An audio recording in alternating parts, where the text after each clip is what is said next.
Well, g'day again. I thought I might just jump right in while it's pissing down rain and make an update to Easter 2018. It's not going exactly as I planned, to be honest. Can't put any washing out on the line because it's been absolutely flogging down. In fact, it was just flogging down, now it's just pissing down. So it looks as though plans for today are going to go a little bit differently than how I never even planned it very much in the first place. Shut up. It's an interesting day today because it's the 1st of April. Oh, go Maggie. Yeah, baby. Some people call it April Fool's Day, some people even call it All Fool's Day, so they kind of think that it's one of those days of the year it's okay to fool people. In fact, you should go out of your way to try and trick people with some sort of lie you've fabricated to trick them.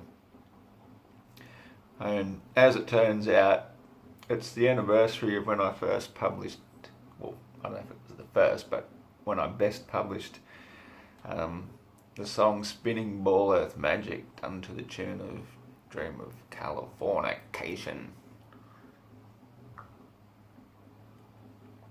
And so because it came up on my Facebook memories, I thought, oh yeah, I'll share this on a couple of sites. And naturally enough, just as I sat down now to well, I had a purpose. I was going to just jump straight into the Holy Mother of Flat Earth Church, but of course I hit the Facebook button, didn't I, and had to see the comments. And so one of the guys thinks it's hilarious. Oh yeah, published on All Fool's Day. Well, be that as it may, I guess we're all fools, aren't we, if we believed in the spinning ball earth in the first place. Can you believe there's some nutter out there on Easter Sunday in the rain with a frickin' chainsaw going?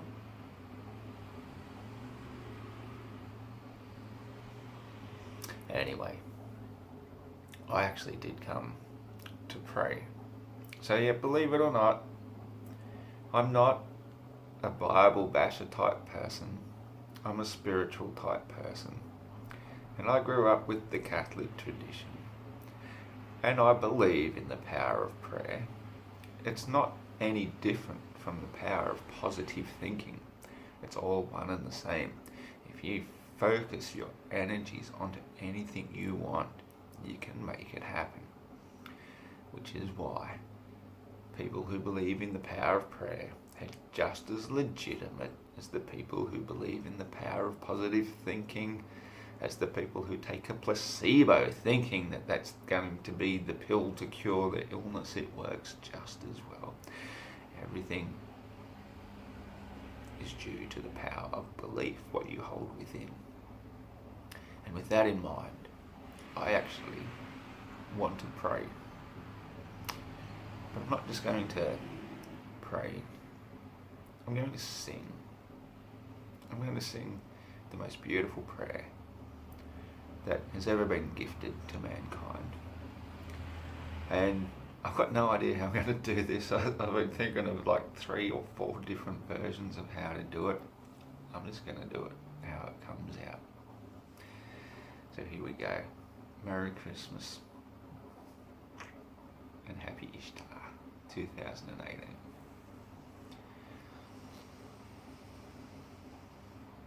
Our Father, who art in heaven, hallowed be thy name. Thy kingdom come, thy will be done on earth as it is in heaven. Give us this our daily bread, and forgive us our trespasses, as we forgive those who trespass against us. And lead us not into temptation, but deliver us from evil.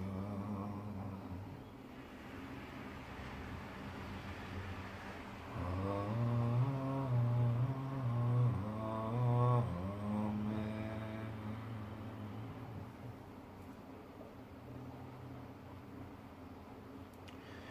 See, so not everything about me is an absolute joke. I've had a bit of a wasted life, and I'm still wasting it in the pursuit of the truth. The flat earth truth. It's neither here nor there for most people, I get that. Mostly because most people then live in denial when they realise that their core beliefs they've grown up with are being challenged. They basically then just go on the defence. Well, it doesn't affect my life one way or the next, so what does it matter? What does it matter?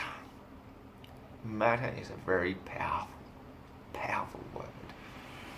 Let me show you how much it matters.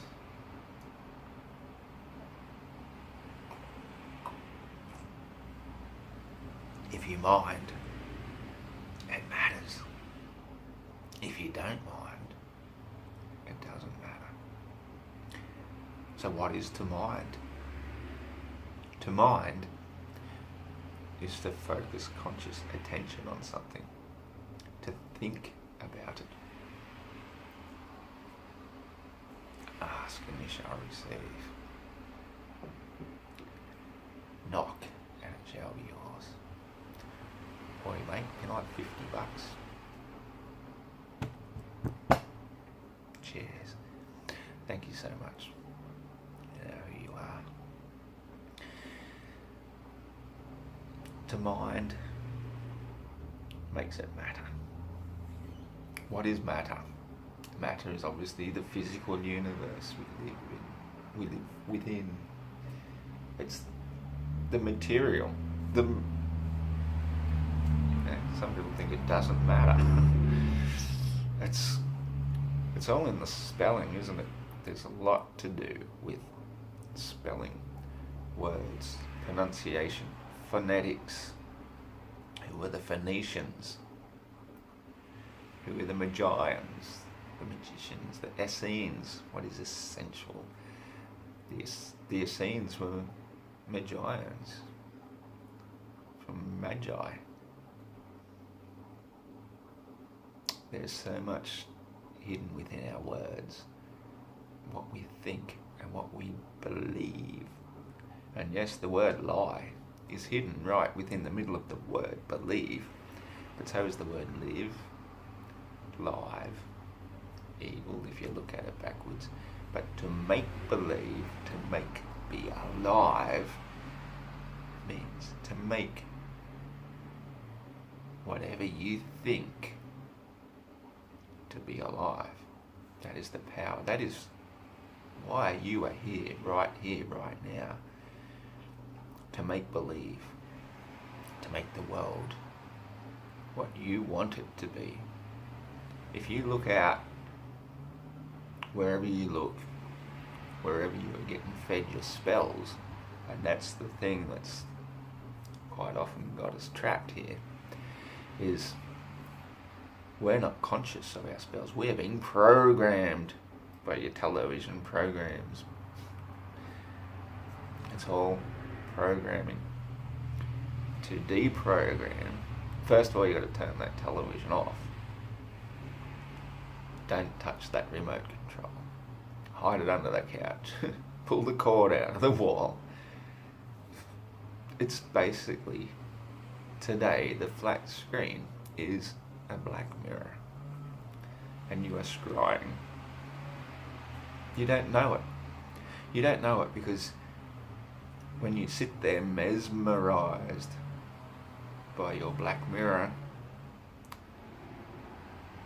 all sorts of entities are coming out of it. What's an entity? Or what's an outity? Something's coming out of it and into you. It is programming your mind. What you take in to your mind is what you become. That is why if you mind, it matters. If you don't mind, it doesn't.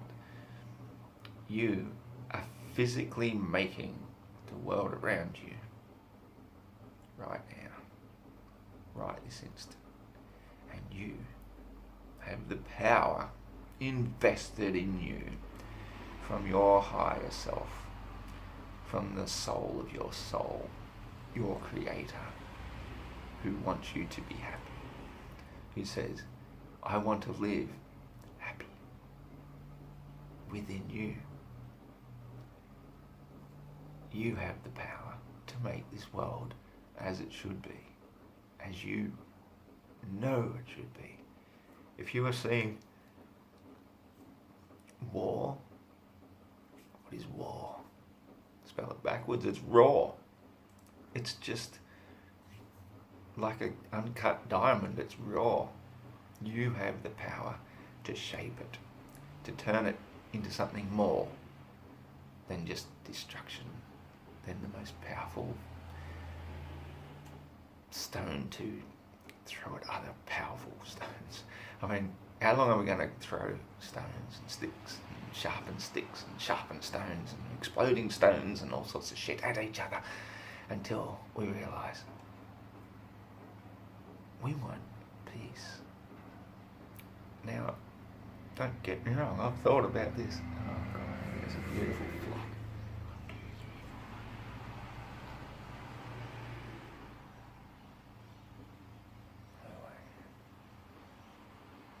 33 doves. Wow. I kid you not. I kid you not. If we want peace, which I think most of us do, what we end up asking for after we've got peace is, well, this is a little bit boring, isn't it? I know, let's go run amok. Create havoc. I mean, I think the world has been designed just perfectly.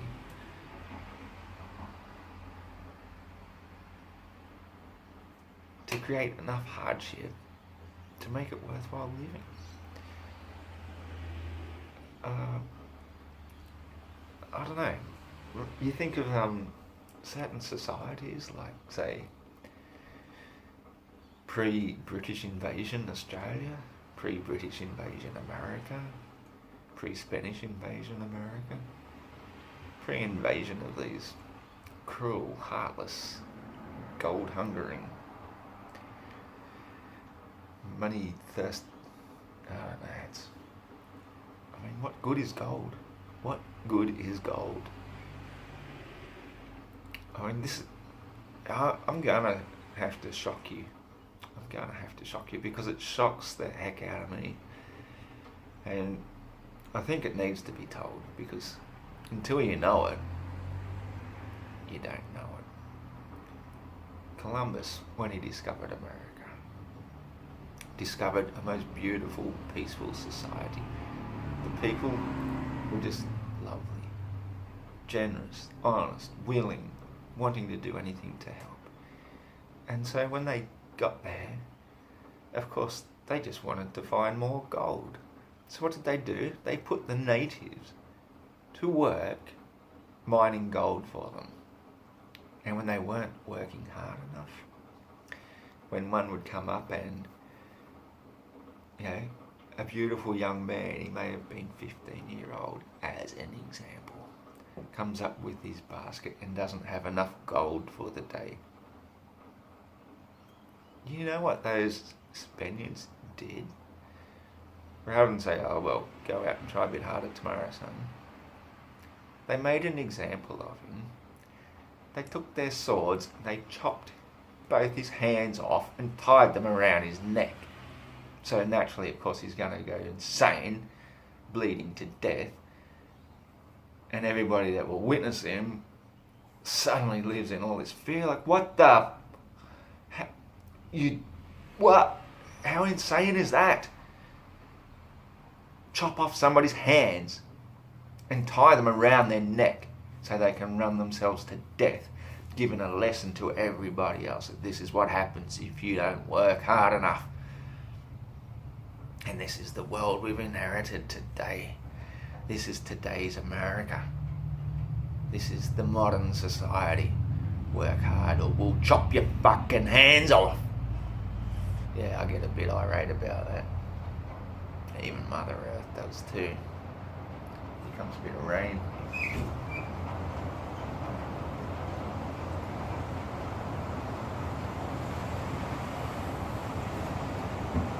She remembers.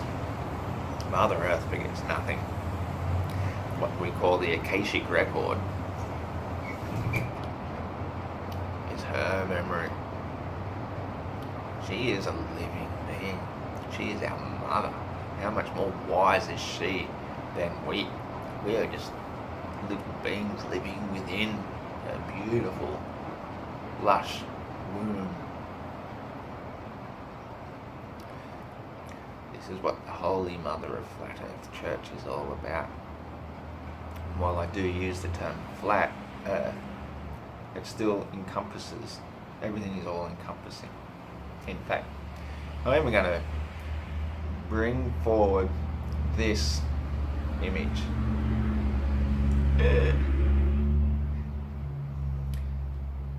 The all-seeing eye. See how it's actually shaped? Well, the heart would go that way, shaped a bit like that. Well, where we sit, this is just a bit of a perspective lesson. And I think this could actually, I'm not into symbolism at all, but I know some flat earthers have been looking for a symbol. They're going, and then you're going to get the other side of the crowd. Oh, it's all a Freemasonic symbol.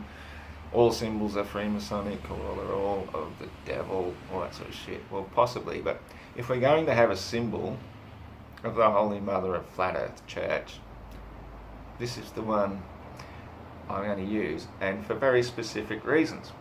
Now, if you look down here, right at the very tippy bottom, the tippy top, but not not the bottom. Anyway, the very bitty bottom, that is where we sit. We sit here at the bottom of the physical material plane. And that is your place. You don't know it, but I mean, it could be pretty flat, but for some reason my thumbs bend backwards, so it doesn't make it flat. So,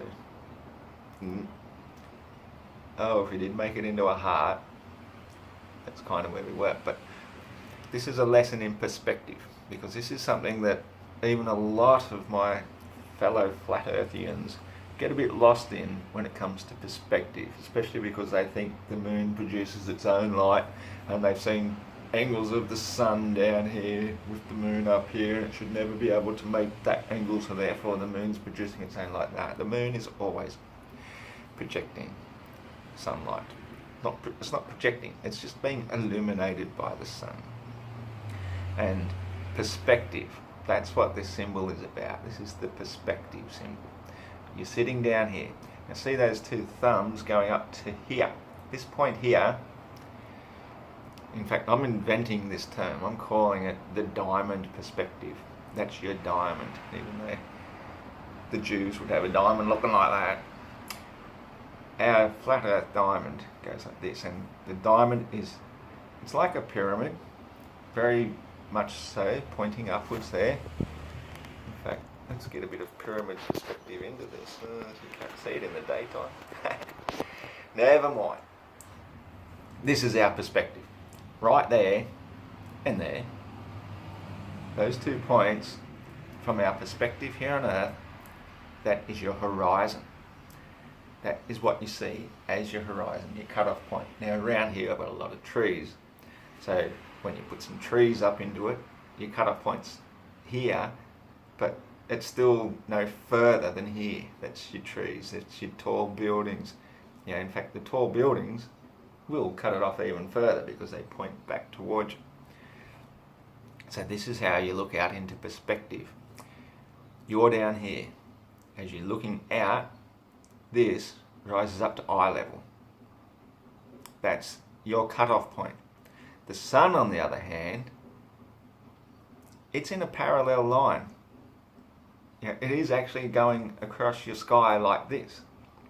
But your perspective from down here means at midday, it looks like it's up here, up really high. And at sunset, it looks as though it's going over the horizon. But the whole time, it is actually parallel. So you've got, this is your perspective, this is your reality. More like that, really. The sun is going around and around above us. Now, as it comes into view, that's when you see it come appearing above the horizon. Perspective is a tricky thing to understand, but it's all in here, in the eye of the perceiver. So if you can't understand perspective, you will never ever understand truth. Truth of where you live, who you are, where you come from, where you're going, what you're doing here. All you're doing is just existing and being a good little slave, feeding into the profits of the prophets. To understand perspective is everything. You have to understand this symbol.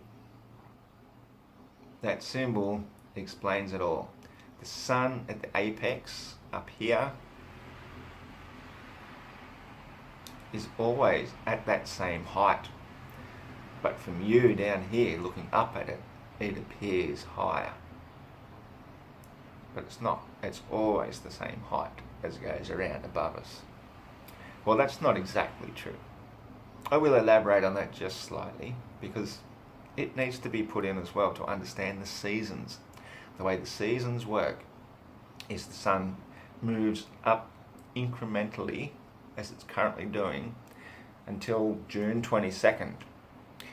And when it reaches that highest point, which is the summer solstice in the centre of our plane, in the northern hemisphere, the northern side of the equatorial line, then it starts coming back down again.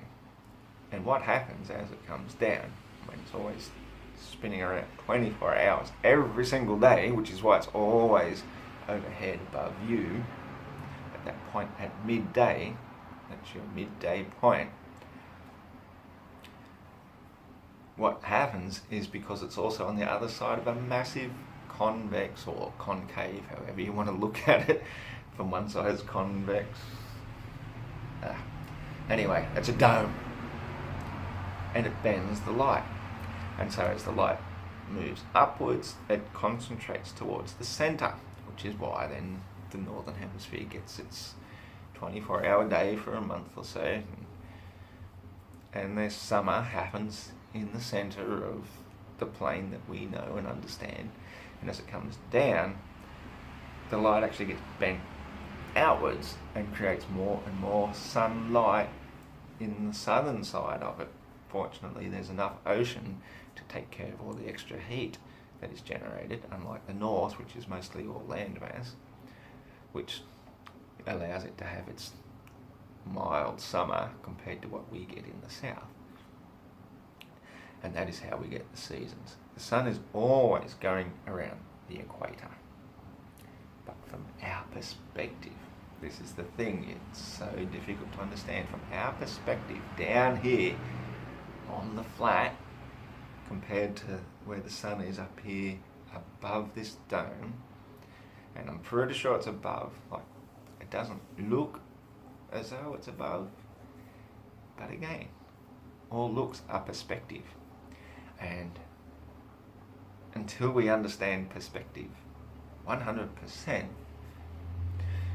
we still have to make some educated guesses. And my educated guess is it's on the other side of the dome simply because the way the light, well, it doesn't even exist until it hits the dome, and then it still doesn't really exist so much until there's a viewer on the plane, on the flat, far below, looking up at it. And from where I look up at it and what I see is going to be completely different from somebody, say, 1,000 kilometres away on the northern part of Australia having a look at it. And we're both thinking we're looking at the same thing. We can both describe the same thing. We could both pretty much say it's in the same part of the sky. But our perspectives are not necessarily looking at something in the same place at the same time. It's a really difficult thing to grasp, perspective. I mean, the simplest form is what we see in an artist's 3D drawing. We see perspective, things vanishing in the distance. And that's right, because that distance that we're looking at is on the flat plane. But when you're looking at things beyond the dome, the perspective changes somewhat because you are still down here on the plane looking up at something moving across the sky. Now, the best way to view it, I probably should have made this one downstairs where I've got some excellent perspective lines in the brickwork. Okay, so you've got layers of building in a tall building. When you go and stand next to it and look across at it, all those lines converge down to your horizon, where your eyes are on. And that's the horizon. All the lines. So, looking at a tall building compared to how big you really are, it's probably only going to look like that. But the sun being up this high, those parallel lines are still parallel the whole time. But you're just so little down here. This is how you're going to see the sun's path. You're going to see it going up, and you're going to see it go down. That's how perspective works. Until you can grasp that, you're going to have a hard time grasping the flat earth truth we live upon. You're still going to think you're on a spinning ball, and the ball spinning around is what causes the sun to set. And it's quite upsetting to have to realise the truth of who you are and where you come from. Just had to move my camera holder there. As I see, I'm running out of time already, so it looks as though I'm going to have to make another video later on to do a Bible reading. But I just want to finish this one off with a very simple. We pray to our Father in heaven quite often, but what we are forgetting is our Mother Earth below us. And again, here's that symbol. We think we're praying to our Father in heaven, the Son above, the Son of God. But let us not forget where we are and who we are and where we live down here in the beautiful Mother Earth. That is the most important thing that got deleted from most Bibles, from nearly every religious belief, whether it be a sexist thing or whatever it was. We have lost touch with our Mother and her angels. The angel of air that sustains us, the angel of water, and the angel of sunlight. It is merely an angel, an angle, if you will. It is not God. It is the Son of God. But let us not forget the Mother of God. We wish you all well. Go in peace and talk to you again soon.